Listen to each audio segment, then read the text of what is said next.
Trên đời này không ai có thể viết thầm giấc mơ về lâu đài đó. Ngươi cũng không được, phải không? Tiến sĩ Boulder, điều chúng ta nên nghĩ bây giờ không phải là sao chép thơ gì, làm giàu, mà là nên nghĩ làm thế nào để trở về. Tôi sẽ không quay lại đâu, vượt qua còn khó hơn trúng xổ số, dựa vào kiến thức của chúng ta ở đây. Không tốt hơn là quay lại chuyển gạch, nhưng tôi có vợ con và bác sĩ nào. Chúng ta phải quay lại. Các ngươi còn nhớ cảnh trước khi xuyên qua không? Chúng ta lại xem một cái cổ mộ được khai quật hỗn bình. Đúng rồi, lúc đó chúng tôi là 5 người vây quanh gian hàng đó. Bạn ơi, đừng ngốc nữa, cho bạn biết tin tốt. Sau này thiên hạ này là của chúng ta. Lại đây, bây giờ chúng ta đứng lại viện bảo tàng xem hồn bình, vị trí khi không mở thứ này lại đi qua. Chính là cái này, đó là cái chúng tôi xem ở bảo tàng. Hỗn hợp là gì?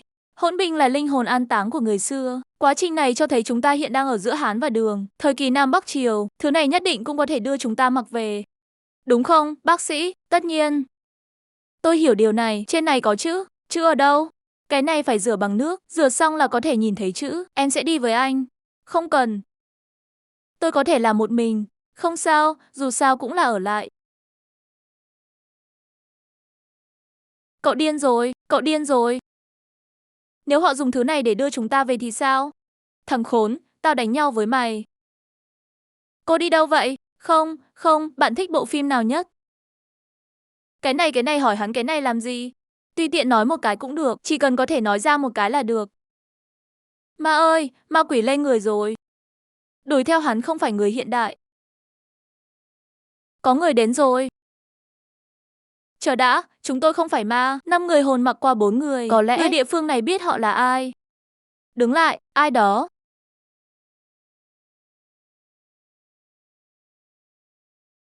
Ba người còn lại cúi đầu nhắm mắt đều không nhúc nhích. Nếu không lập tức bắn. Cái này chết rồi. Cái này cũng chết rồi. Đại ca đừng giết chúng ta. Chúng tôi sẽ có rất nhiều thứ. Có bao nhiêu người? Không còn nữa. Khi nào càng gần nhảy vào? Chúng ta không nhảy vào nữa. Tại sao không nhảy vào? Hôm qua tiếp ngũ dương một văn có bắc đĩa lẻn vào. Có phải là các bạn không? Không, không phải đĩa. Đĩa cốc là gì? Có sai không? Nếu chúng ta tiến về phía trước, chúng ta sẽ không chạy, sẽ không la hét nữa. Vậy thì có thể các anh đang chạy trốn. Vậy xin hỏi truy binh ở đâu? Miệng trơn lưỡi đều nổ tung bảo vệ cờ Bắc. Gia đình nhỏ. Quê hương lĩnh Nam. Tôi đến từ nước Anh. Còn bạn thì sao? Không có đăng ký hộ gia đình. Người Pháp là thời Trung Cổ, không có hộ khẩu. Một loại tên gọi của người nghèo. Hai người, một người ở lĩnh Nam, một người ở nước ngoài. Vậy lấy khóa ra đi. Khóa gì? Ngay cả chính quyền địa phương chuyển giao thông quan hải quan cũng không biết. Nghe xong biết các người đang nói nhảm. Tôi không phụ trách việc hai người này bắt người Flanosi. Đại ca, tôi cũng giúp đỡ người già, tôi cũng vậy. Chúng ta đều câm miệng. Đầy những lời nói dối, hoặc là Bắc Di hoặc là Đào Nô mang đi. Hắn là giả, chúng ta cùng nhau. Tôi và họ không ở cùng nhau. Nếu không rõ thì để lại hết đi. Nhưng ba người các bạn trông rất đẹp. Các người làm gì vậy? Chúng tôi đối xử tốt với chủ chính, các bạn thật may mắn. Ha ha ha, buổi trưa thời đại khó phân thắng bại. Ba người chỉ cảm thấy da đầu tê dại. Tôi sẽ trị viêm, tôi có thể chữa bệnh viên tinh trùng. Gió mạnh trời cao Ion sâu ai. Đun sôi cát trắng chim bay về vô biên kết thúc. Họ la cái gì? Có vẻ như một người nói rằng anh ta đang làm rộng. Người kia đang đọc lời bài hát. Cái gì lộn xộn? Gửi cái ngoan ngoãn này cho đúng chủ trước. Tôi là Lanier, không phải con trai. Kẻ phạm ta diệt cửu tộc. Triều Bắc và Nam là thời đại của gia tộc. Phàm cây thấy dân chạy như trâu ngựa. Quý dương giả làm năng không nha. Phải là cổng cao nhất của Nai Giang Tổ. Ngươi thật dám bịa ra. Chỉ nghèo như bạn thôi. Qua 8 đời cũng không thể tham gia được. Quần áo này là tôi trốn tên trộm đổi. Bạn không quan chức mà quan chức. Cũng trách có mắt không hạt. Lão Tam Bình Chín tính là hai cái miệng của hắn. Nếu hai người muốn bị một diệt ba ngăn trở. Thôi nào, một bàn tay thần thánh nhỏ bé của hắn biết gì. Lời nguyền thế hệ của gia đình chú thứ hai của tôi làm việc thường ngày ở Bắc Kinh. Nếu tôi được sinh ra, tôi sẽ lên thiên đường. Quân đội, nỗi buồn và sự tôn trọng. Tất cả đều là trộm diệt đầy cửa. Bản công tử họ Bộ danh dương chữ. Nếu không gặp kẻ trộm, tôi đã ở với chú tôi từ lâu rồi. Người được cử đến đón tôi đã gặp. Vậy trên người cậu có giấy tờ chứng minh thân phận không? Bạn không hiểu tiếng người sao? Tôi không thể đảm bảo giá cả. Xách giấy, nhưng đây không có bằng chứng. Quên đi, tôi sẽ cho bạn một phiếu mua hàng, đến xem đi. Đây là Phúc Châu. Nhìn rõ đây là Thiên Sư Đạo Thông Quang Phủ. Tôi không phải, là truyền Thiên Sư Đạo, cái này người không thể không biết chứ. Chào bạn. Là tiểu nhân có mắt không biết Thái Sơn. Tôi cũng là nanh sói. Đến ư, tôi cũng vậy, nanh sói. Dám đánh lão tử, hai con chó của các con lặn xuống nhảy cầu, còn dám mạo danh tôi. Răng sói không phải, hắn là giả, hắn là giả. Hắn không phải là người của thế giới này.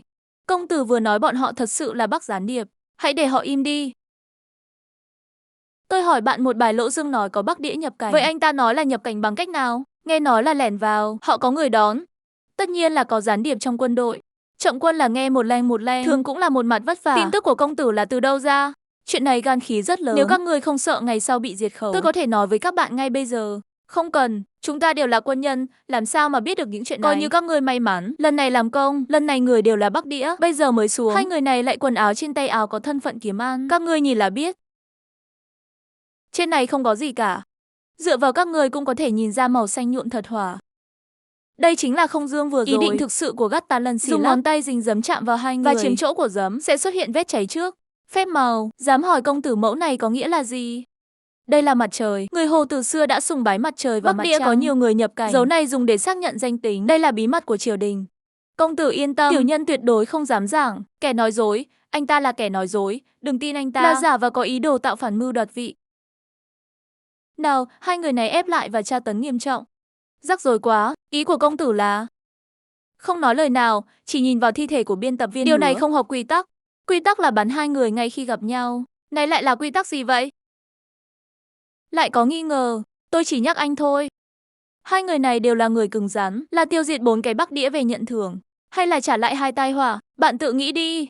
Không có lời thú tội, hãy dựa vào mặt trời đó để kiếm ăn. Từ chính xác do tôi đặt ra, bảo đảm cho ngươi và người của ngươi giết đĩa. Chỉ có ta đại cung một mũi tên. Vâng, ai đó đã làm 2 cái đĩa này.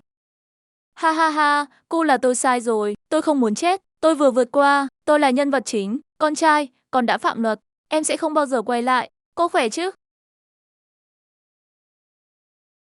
Đi thôi, mời công tử về trại, theo chúng ta đi gặp chúng ta tiết đội chủ, gặp anh ấy một Win Mousaji, nói với anh ta tôi ở đây, bảo anh ấy đến gặp tôi ngay lập tức, là tiểu nhân đi ngay bây giờ. Lào Tam Đinh Cửu, các ngươi ở lại phục vụ, khi công tử thường không nâng kệ lớn như vậy. Trong lòng đã tin 8 phần thần trưởng, hai người còn phải thu thập thi thể, để ta cũng ở lại bảo vệ công tử đi. Cũng may, danh tính của người này vẫn chưa được xác định. Cẩn thận đừng để người ta chạy thoát.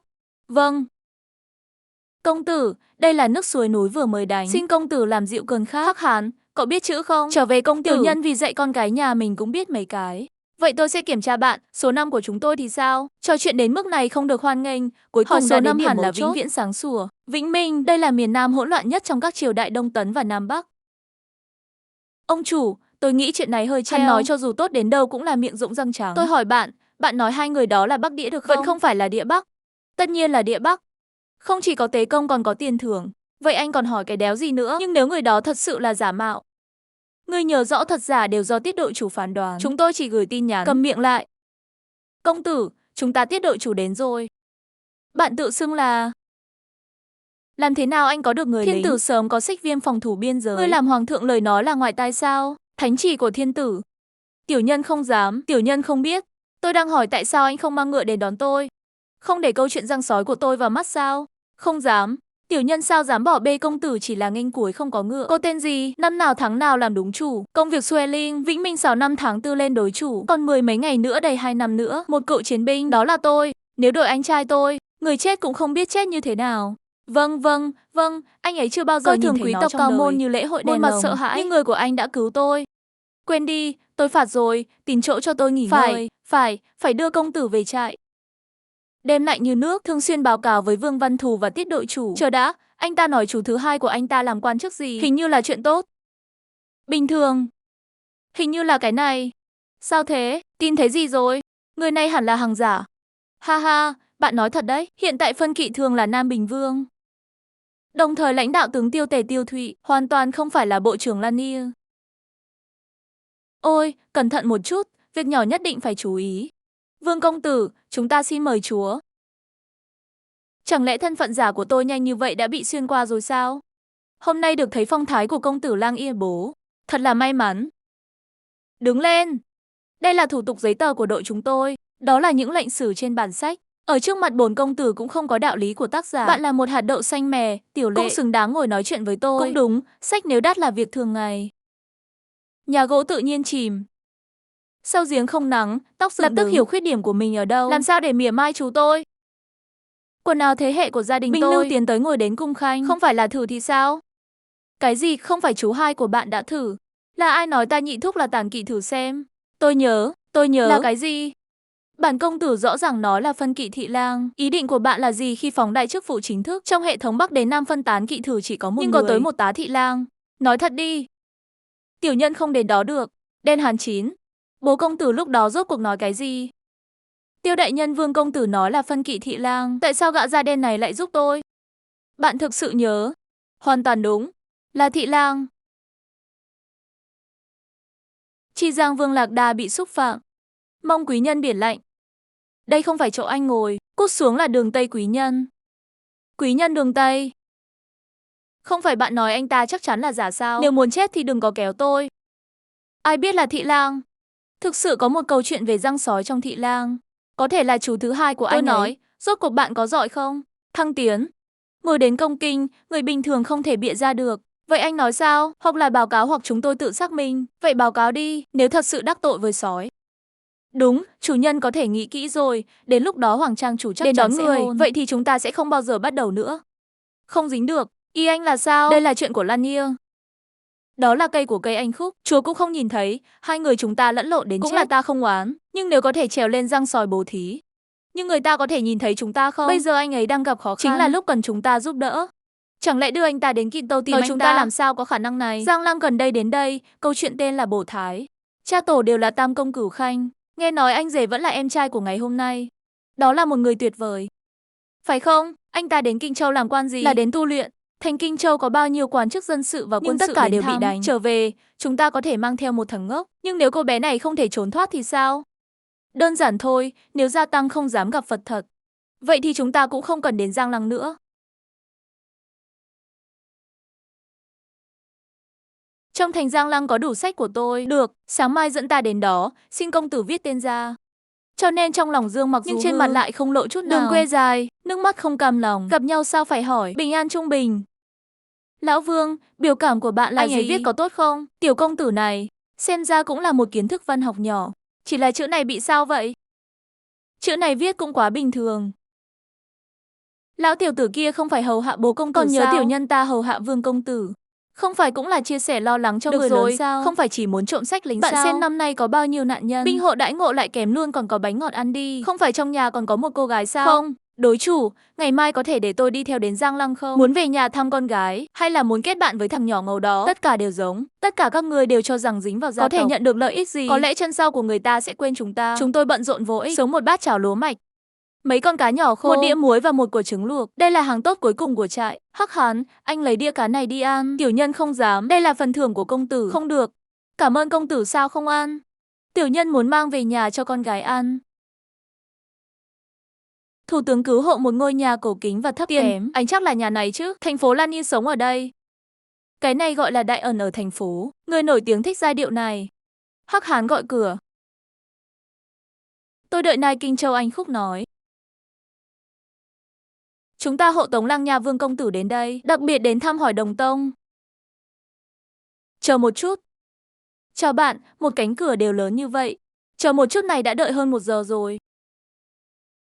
Xin hỏi ông chủ nhà ông nói gì? Tôi không biết nó có nghĩa là gì. Đồ chó đánh người. Ý họ là sao? Bình tĩnh đi. Nghe nói Pha Sâu ở quận. Gia nhập quân đội thăm công tử của chiến binh Hà Đông. Nhưng mà chờ một ngày cũng không thấy hắn răng sói không ăn. Để chúng ta chờ cũng bình thường. Không đúng. Đây không phải là để chúng ta chờ đợi. Đây là nhượng bộ trong đại tộc này. Biết mạch phức tạp. Vinh nhục cao thấp. Thiên Huyền Địa Chú thấy Minh Tự còn lạnh lùng như vậy. Chỉ sợ người này không phải là cao chi gì. Nhưng chú thứ hai của anh ta không phải là quan chức cấp cao. Có lẽ là một người chú không thể làm gì được. Xem hắn đợi nửa ngày như vậy. Không có chút nóng này nào. Ở đâu giống như những đứa trẻ quý tộc nào. Việc này không được hoan nghênh cũng là tự mình phạm sai lầm cũng có thể lợi dụng. Không có gì đâu. Nhìn thấy nhà tôi không được thế gian thì lạnh lùng như vậy. Sau này tôi không thể bay lên trời được. Quên đi. Làm nửa ngày, hóa ra là một ngôi nhà bị hỏng trong lịch sử của sói. Được, vậy sau này có cơ hội lại cùng công tử đến thăm nhà. Tôi sẽ tạm biệt trước. Còn chúng ta thì sao? Cũng cho bạn nghỉ 5 ngày. Bạn về nhà xem đi. Lão Vương, chúng ta cứ như vậy đi sao? Có lẽ còn muốn mời tổ tiên nhỏ đó về. Ngon ngon phục vụ. Nhưng nếu anh ta là giả thì sao? Chúng tôi cũng không quan tâm nữa. Thật hay giả đều không tốt cho chúng ta. Vậy tại sao phải lo lắng về điều này? Vậy chuyện này có báo không? Tất nhiên. Sau này xảy ra chuyện gì cũng không liên quan gì đến chúng ta. Không, nếu cuối cùng xác nhận hắn là thiếu niên giả thì truy cứu. Chúng tôi thả người ra rồi. Chúng tôi không thả người. Không phải còn để lại 2 người lính sao? Ha ha ha, vẫn là giọng đọc sách của bạn. Mọi người, thời cổ đại, có một cách nhanh nhất để cắt đứt quan hệ. Vay tiền. Giờ chúng ta đi đâu? Tôi tạm thời không có chỗ để đi. Cho tôi mượn ít tiền trước đi. Tiểu nhân đâu có tiền đâu. Không có tiền thì sắp xếp cho tôi một chỗ ở cũng được. Tiểu nhân nhà còn có việc, lát nữa lại đến. Hắc Hán, nếu không anh cho tôi mượn ít tiền, chỉ cần xuống một lần nữa, cây gậy đen này sẽ được tự do trở lại. Công tử, chúng ta gửi băng rất ít khi gửi về phía 33 bài này là tất cả nhà của tôi. Hình ảnh tôi phá nhà vẫn chưa đủ rõ ràng sao? Chẳng lẽ là do Vương Văn Thư sắp xếp, xin vui lòng lấy. Đi thôi, chúng ta hãy tìm một nhà hàng để ăn trước. Số tiền này không đủ cho một bữa ăn ngon. Giờ tôi đói và mệt. Chỗ ở và bữa ăn đều do bạn sắp xếp đi. Công tử nếu không ghét bỏ, có thể đến nhà tiểu nhân ở. Đến nhà anh, tiểu nhân nhất định sẽ làm hết sức để chiều sáng tốt công tử. Cái này cũng không sợ được, là người này quá ngu ngốc, hay là nhận cái gì mệnh lệnh chết. Công tử, đây là tiểu đoàn 8 của chúng ta. Tiểu đoàn 8 lại đến chạy khách rồi, không phải tiểu đoàn 8 của chúng ta. Áp lực tập trung sống, cho nên gọi là bát trại thôn. Cha, con tưởng phải đợi thêm 1 tháng nữa để gặp anh. Thật sự là về nhà. 5. Nhà chúng ta tới khách quý rồi, nhanh tiết kiệm sức gọi là bố công tử. Gặp qua công tử vải, tên bạn là anh Ngô có phải là 5 chữ nào không? Hắn bị sao vậy? Con gái tôi, nó là Song Vũ Nhi, ý bạn là gì? Bố cục ngày mồng 5 tháng 5, anh Nam sinh ngày mồng 5 tháng 5, nếu công tử kiêng kỵ vô nghĩa. Mệnh Trường Quân vẫn sinh ngày mồng 5 tháng 5, không, vẫn là người nổi tiếng, ta biết ngay công tử học vấn rất uyên bác, không giống như những người trong làng của chúng tôi. Nó còn quá nhỏ để nấu ăn. Mẹ nó đâu, mẹ nó chê nó là thỉnh thoảng nhất quyết ném xuống sông, tôi không đồng ý, sau đó thì chia tay. Vậy khi anh đến doanh trại, anh chỉ có một mình ở nhà, phải, hàng xóm cũng sợ. May mà anh Ngũ vừa thông minh vừa tài giỏi. Bố có mặt trăng, thắp nến làm gì? Đây là của ông Uết. Công tử đừng tranh cãi với cô gái này. Không phải để bạn làm cơm đậu sao? Làm thế nào để làm thành cháo? Tổng cộng chỉ có một ít lúa mì, còn muốn ở lại Hàn Thi Kiệt làm cháo lúa mạch đây. Không, tôi uống cái này là được.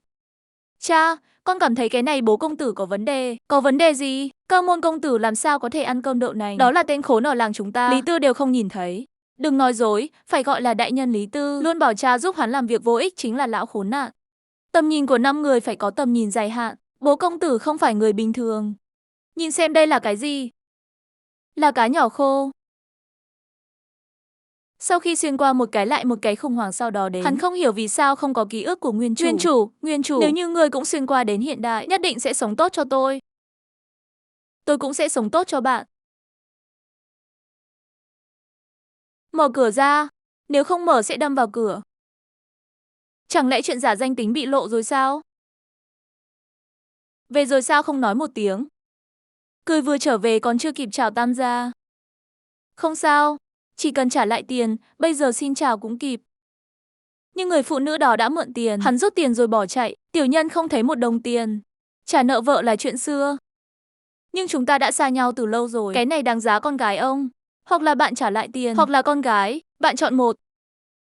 Ba lá, cô gái kết hôn với một người bán sáp họ Lưu, xin hãy để lại cho người nhỏ bé một con đường sống.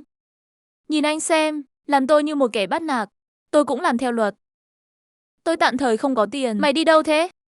Cô đang đùa tôi à? Tôi không muốn cái nhà này đâu. Được rồi, để con gái anh ra đi. Sư phụ thứ 3, tôi cầu xin ngài khoan hồng một chút. Ngày mồng 10 tôi nhất định sẽ trả lại tiền. Còn đứng đó làm gì? Buông cha tôi ra. Là một người cha can đảm. Chúng tôi báo quan bắt họ. Được các bạn báo. Đã lâu rồi không ai dám kiện tôi. Hắc Hán biết báo quan vô dụng. Ông Đỗ này có mối quan hệ rất lớn. Ai dám? Bố công tử cầu bố công tử cứu anh Ngũ. Tôi không nợ ai cả. Ta vốn muốn ngươi làm đối thủ. Nhưng kể từ khi chuyện này xảy ra, tiểu nhân không muốn làm chủ. Chỉ cần giữ anh Nam là đủ rồi. Ông là ai? Làm đi, không cần đâu. Chuyến đi này gặp nạn rất thú vị. Ngay cả mèo chó cũng có thể chạy đến hỏi cửa nhà tôi. Nên lão nương cái trứng dám như thế nào nói chuyện với Tam gia. Cái gọi là giang hồ càng già lá gan càng nhỏ. Mẹ tôi là Trần Tuấn Tạ Thị, kẻ âm mưu, giống như Hắc Hán đã giết người vừa mắng mẹ kia rồi. Trần Tuấn Tạ Thị, mẹ của bạn là Trần Tuấn Tạ Thị. Tạ Thị sao không phải là cửa cao cấp nhất của triều đại Tam gia, nằm mơ cũng không ngờ nơi này có thể gặp một đại quý tộc, chưa? Vậy, tôi không biết. Sư phụ cứu con. Còn không lập tức xin lỗi công tử. Tiểu nhân bối rối cầu công tử tha mạng. Không Dương đương nhiên không thể giết hắn. Lúc này cần một bậc thang. Công tử, bạn trông đẹp như vậy, nhất định sẽ không giết người. Trông đẹp có liên quan gì đến việc không giết người? Người đẹp trai đều là người tốt. Ha ha, bạn nhỏ thông minh. Hắc Hán, cất con dao đi. Vị công tử này chúng ta không có oán không thù, chỉ là nợ trả tiền thôi. Không phải là tiền sao? Hắn nợ anh bao nhiêu? 13.200 tiền, không nhiều như vậy đâu. Bạn vẫn không trả lại, thắng 1 điểm mỗi tháng. Trên hợp đồng viết rất rõ ràng. Không phải là số tiền này sao? 3 ngày nữa lấy tiền cho bạn là được. 3 ngày nữa anh ta sẽ lấy nó ra. 3 ngày nữa người đón tôi sẽ đến. 3 ngày sau, đôi khi anh đến đây để lấy tiền. Nhưng tại sao tôi phải đợi 3 ngày? Niết bàn, không phải 4 chữ này không đủ, bạn chờ thêm 3 ngày sao? Mày là nanh sói. Đây là chú công tử nanh sói. Chính thức phân tán hiệp sĩ lang. Trong Kinh Châu chỉ có một chiếc răng sói. Nhưng ngài còn rất trẻ. Đánh trống, chiến đấu nhiệt tình, đất nước thành cỏ, tôi không thể làm được. Điều này có nghĩa là gì? Địa điểm, mất ngựa. Yêu cầu nó, dưới rừng du. Hiểu chưa? Hiểu gì? Tự cho mình là Lạc Sinh Dũng là Trung Nguyên chính vi. Từ năm loạn lạc, có rất ít người có thể làm được điều này. Đây là đồ của nhà tôi, gia tộc Tương Nam tuy nhiều, nhưng chỉ có người miền Trung di cư từ phương Bắc mới có thể Trung Nguyên chính âm. Công tử và ia đặt cao, trì hoãn trả tiền 3 ngày là được rồi. Nhưng phải nhờ công tử Bu làm người bảo lãnh ký tên, nhật hẹn đi. Công tử còn phải viết tuổi. Mệt mỏi viết, tiền nhỏ như vậy viết tuổi gì? Đồ Tam gia cố nén giận dữ, đêm nay được cho là ngày thành công. Mục đích của hắn chỉ cần chịu đựng. Người đàn ông đó thực sự là răng sói, phải không? Là thật hay giả? Kiểm tra thì biết. Sau này, bất kể là lên nồi đao hay súng nồi dầu, Hắc Hán nhất định sẽ làm. Cô đã lên kế hoạch này bao lâu rồi? Công tử, bạn nói gì? Ngày vay trên hợp đồng, đến hôm nay vừa tròn 1 năm. Cô bảo tôi đến nhà cô là muốn dùng ta trận đao của Đỗ Tam gia. Công tử bình tức giận, tiểu nhân tuyệt đối không có ý đó. Tiểu nhân chỉ muốn làm công tử. Chắc chắn có thể làm ông Du sợ hãi, nhưng ai biết. Hắn bảo tôi trả tiền cho anh. Tiểu nhân sẽ không muốn tiền này của bạn đâu. Tiểu nhân sau này nhất định sẽ trả lại cho bạn. Trả lại cho tôi, ha ha. Nhưng nếu tôi cũng không thể lấy được số tiền này, nếu 3 ngày nữa người đón tôi không đến thì sao? Trời sáng, công tử liền rời khỏi Kinh Châu. Tiểu nhân có cách. Ngươi chẳng qua là cầm dao đánh nhau với hắn. Nhưng năm thì sao? Công tử nếu có thể mang đi anh Ngũ. Tiểu nhân kiếp sau nguyện làm trâu làm ngựa báo đáp công tử. Cái này không được, tiểu anh Ngũ quỷ tinh, tôi không thể đối phó với 85. Hay là do bạn phụ trách tiền, để tôi lo. Hắc Hán đột nhiên ngẩng đầu lên, không thể tin vào tai mình. Công tử, sao ngài không tin? Thưa chỉ là thời gian chỉ có 3 ngày, nhiều tiền như vậy công tử đi đâu buồn. Trong sách có ngôi nhà vàng.